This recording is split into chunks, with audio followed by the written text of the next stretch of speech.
हमें ये चीज़ बताएं कि जो क्लाइंट्स मेन चीज़ आजकल क्लाइंट्स हमारे व्यूअर्स का इंटरेस्ट है कि what will be the safest investment, कि DHA3 में इन्वेस्टमेंट करना सेफ़ है, अगर सेफ़ है तो क्यों सेफ़ है, और यहाँ पर इन्वेस्टमेंट करने के लिए इस टाइम क्या क्या अपॉर्चुनिटीज़ अवेलेबल है। सबसे पहली चीज़ तो ये तला कि जो DHA है ना, DHA इस्लामाबाद पिंडी वाला DHA जो है ये ओवरऑल सेफ है इन्वेस्टमेंट के लिए, ठीक है। ठीक है। और DHA में ये है कि जो इन्वेस्टमेंट आप, फॉर इंस्टेंस हमारे पास कोई इन्वेस्टर आता है, उसको हम कोई चीज़ लेके देते हैं, तो जितनी अमाउंट उसने उस इन्वेस्टमेंट उस प्लॉट के अंदर इन्वेस्ट की है, ठीक है, वो रिज़र्व हो जाती है। ठीक है, ठीक है। उसमें ये नहीं होगा कि कल को वो प्लॉट जो अमाउंट ऑलरेडी वो एक स्पेसिफिक प्लॉट में इन्वेस्ट कर चुके हैं, उस इन्वेस्टमेंट से कम की उनको ऑफ़र नहीं आएगी। मेन आप ये कह रहे हैं कि लो हमारे फ़र्ज़ के जिन लोगों ने प्लॉट्स परचेज़ कर लिए हैं, लाइक मैं बैरिया को जाता हूँ तो बैरिया में आप एंड डाउन्स चलते रहते हैं जी। लेकिन DHA में क्या इस तरह डाउन्स भी आते हैं, डाउनफॉल आते हैं DHA में भी? DHA में जो स्पेसिफिकली जो पोजेशन वाली चीज़ है या फिर क्लोज टू पोजेशन है या ऑल ड्यूज क्लियर चीज़ है, ठीक है, ठीक है, उनमें नहीं होता इस तरह, उनमें प्राइसेस नीचे नहीं आते। वाई? क्योंकि प्राइसेस नीचे आना उस चीज़ में हो सकता है जिसका कोई स्पेसिफिक अलहदा से मार्केट हो, जिसकी प्राइसेस फ्लक्चुएट होने का रीज़न जो है वो इन्वेस्टमेंट, कितनी इन्वेस्टमेंट उस चीज़ के अंदर गई है, उस सोसाइटी के अंदर या उस स्पेसिफिक प्रोजेक्ट के अंदर, ठीक है, जितनी इन्वेस्टमेंट गई है उस पर डिपेंड करता है, ठीक है, ठीक है। और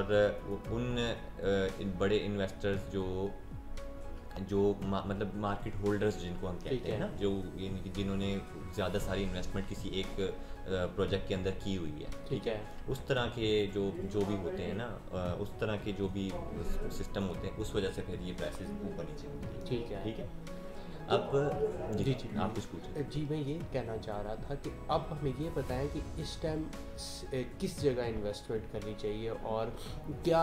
की पॉइंट्स हम देंगे अगर हमारे क्लाइंट्स किसी जगह इन्वेस्ट करते हैं, तो आप उन्हें क्या मशवरा देंगे कि वो किस जगह पे इन्वेस्टमेंट करें और कितने अरसे के लिए लॉन्ग टर्म इन्वेस्टमेंट करें, शॉर्ट टर्म इन्वेस्टमेंट करें, क्या चीज़ करें? सबसे पहली चीज़ तो ये है, लाइक आई ऑलरेडी मैंशनड के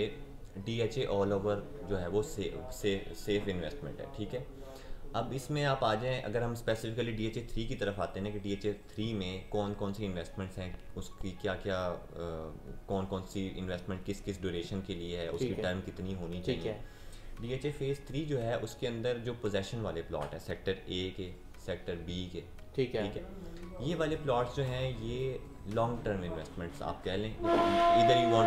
either you want to construct your house, ठीक है, और घर बना के, फॉर इंस्टेंस आप कोई अपना घर बनाते हैं, घर बनाने के बाद आप 1-2 साल रहते हैं या 5 साल भी रहते हैं, ठीक है, उसके बाद आप घर सेल कर लेते हैं, वो भी एक बहुत अच्छी इन्वेस्टमेंट है, ठीक है, उसके बाद अगर आप कोई प्लॉट ले लेते हैं, आपके पास कुछ एक सर्टन अमाउंट पड़ी हुई है जो आप चाहते हैं कि आप किसी तरह से इसको इन्वेस्ट कर दें, ठीक है, that amount is not useful for you in 2-3 years, ठीक ठीक है, है, तो वो अमाउंट आप कहीं पे बाउंड करना चाहते हैं, ठीक है, तो उस केस में भी आप कनाल के प्लॉट परचेज कर सकते हैं DHA फेज़ 3 में, जो सेक्टर A और B में, ठीक है, तो वो उसको परचेज़ करने से आपका ये है कि आपकी प्राइस जो है, जो अमाउंट आपने इन्वेस्ट कर दी है वो लॉक हो चुकी है, और उसके बाद आपको उस पर इंक्रीमेंट की सूरत में ना प्रॉफिट मिलता है, ठीक है। अच्छा, अब हम आ जाते हैं कि जो शॉर्ट टर्म इन्वेस्टमेंट है, शॉर्ट टर्म इन्वेस्टमेंट के लिए जो इन्वेस्टर होता है उसको मार्केट की नो-हाउ होनी चाहिए, स्टडी होनी चाहिए, ठीक है, या फिर कोई अच्छा रियल्टर, जैसे हम अपने आप को रिकमेंड करते हैं कि हमारे ऑफिस के थ्रू हो जाए या किसी भी रिलायबल रजिस्टर्ड रिलायबल डीलर के थ्रू वो स्मॉल टर्म इन्वेस्टमेंट कर सकता है, ठीक है। उसमें फिर ये एलोकेशंस आ जाती हैं, ठीक है। एलोकेशंस में ये है कि ये आप विद इन एन ईयर आप इसको कैश आउट कर सकते हैं, ठीक है। ऑन द कॉन्ट्ररी जो ऑल ड्यूज क्लियर प्लॉट्स हैं सेक्टर A B के हैं, ठीक है, उनमें मिनिमम भी होगा, तो मिनिमम कैश आउट टर्म जो है, मिनिमम कैश आउट पीरियड जो है वो आपका 1.5 साल एटलीस्ट है, ठीक है। एटलीस्ट 1.5 साल के अंदर आप उसको, यानी कोई भी चीज़ आपने परचेज़ की है, बेस्ट ये है, क्योंकि देखें जब आप मिनिमम यहाँ पे आप लगा लें लेट्स से 9 मिलियन, ठीक है, 9 मिलियन जब आप इन्वेस्ट कर रहे हो ना, तो फिर आप उसके ऊपर रिटर्न भी एटलीस्ट आप उस पर जो रिटर्न मांग रहे हो वो भी मिलियन या फिर 1.5 मिलियन मांग रहे हैं, ठीक है। तो that's the purpose of investing के इन्वेस्ट हम कर रहे हैं, कितने टाइम के लिए कर रहे हैं और कितना इन्वेस्ट कर रहे हैं, ठीक है। ठीक है, न्यू पिंडी के बारे में आप क्या कहते हैं, उधर इन्वेस्टमेंट करनी चाहिए कि नहीं करनी चाहिए? जो न्यू पिंडी है उस वो भी सेफ है, ठीक है, ठीक है। और उसमें बेस्ट चीज़ ये है कि एक तो ऑल ड्यूज क्लियर है, ठीक है, पोजेशन ऑल्दो अभी नहीं है, that would be coming soon, ठीक है, लेकिन ये है कि उसकी इन्वेस्टमेंट ये है कि अगर उसमें आप स्मॉलर साइज प्लॉट लेते हैं, ठीक है, that can also be cached out with in 6 month 3 months, ठीक है, और डिपेंडिंग ऑन मार्केट सिचुएशन, ठीक है। लेकिन ये मैं आपको एक रफली बता देता हूँ कि वहाँ न्यू पिंडी वाली साइड पे आपके पास एक ही प्रोजेक्ट के अंडर आपके पास यानी शॉर्ट टर्म इन्वेस्टमेंट भी है और लॉन्ग टर्म इन्वेस्टमेंट, ठीक है। और लॉन्ग टर्म में अगर आप जाते हो ना, तो लॉन्ग टर्म वहाँ पे बेस्ट लॉन्ग टर्म इसलिए है क्योंकि अभी पोजेशन आने वाला है, ठीक है। जब पोजेशन आ जाएगा तो पोजेशन का जो एक जंप होता है प्राइस के अंदर, वो आप अवेल कर सकते हो। मुझे ये बताएं कि आपने DHA स्क्रीन सिटी बताया, DHA 3 एलोकेशन बताया और DHA न्यू पिंडी,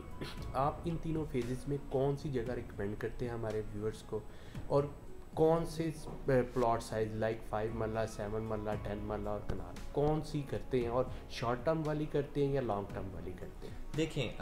हमारा जो अपने इन्वेस्टर्स के साथ या अपने क्लाइंट्स के साथ जो रिलेशन है वो इस चीज़ के ऊपर बेस्ड है कि हम मैक्सिमम प्रॉफिट की तरफ उनको लेके जाते हैं, ठीक है।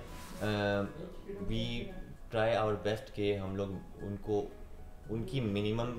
इन्वेस्टमेंट पे मैक्सिमम प्रॉफिट दें, ठीक है। इस चीज़ को मद्देनज़र रखते हुए हम लोग कोशिश ये करते हैं कि अब इन्वेस्टर जिस तरह का है ना, ठीक है, उस हिसाब से उनको फिर हम इन्वेस्टमेंट इन्वेस्टर आपकी राय मांगता है, हमारी राय अगर मांगता है तो हम उससे कहते हैं कि बेहतर ये है कि वो न्यू पिंडी में इन्वेस्ट करें, ठीक है, क्योंकि न्यू पिंडी में इन्वेस्ट करना जो है वो यानी एट सर्टेन टाइम वो अच्छा खासा प्रॉफिटेबल साबित होगा, ठीक है, क्योंकि अभी उसमें पोजेशन नहीं है। सेक्टर ABC को पोजेशन मिलने के बाद सेक्टर D और E के जो प्लॉट्स हैं उनको भी एक दफ़ा इंक्रीमेंट मिल जाएगा, ठीक है, और एक जंप आएगा, उसके बाद फिर D और E के जो प्रॉफिट होगा, D और E में जब पोजेशन आएगा तो उसमें भी एक अच्छा खासा इंक्रीमेंट आ जाएगा at that same time. Thank you so much Ahmad bhai, आपने हमें हमारे क्लाइंट्स और व्यूअर्स को इतना एंटरटेन किया। ये थे अहमद साहब, gulf properties Islamabad based company, और आई होप कि हम इनके साथ फर्दर बिजनेस करेंगे। थैंक यू सो मच, अल्लाह हाफ़िज़।